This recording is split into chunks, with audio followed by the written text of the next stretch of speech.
highways, streets, and under.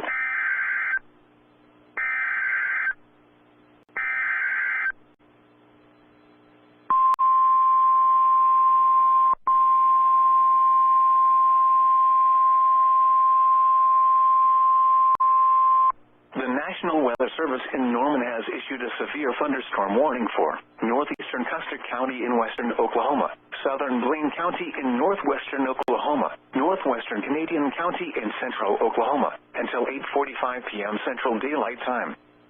At 8:10 p.m. Central Daylight Time, a severe thunderstorm was located 8 miles southeast of Fay, moving east at 40 miles an hour. Expected hazards include 60 miles an hour wind gusts and half-dollar-size hail. This is a radar-indicated threat. The following impacts are expected. Hail damage to vehicles is expected. Expect wind damage to roofs, siding, and trees. Locations impacted include Watonga, Geary, and Greenfield.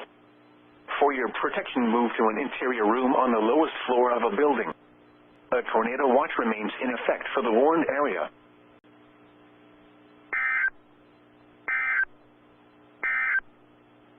The National Weather Service in Norman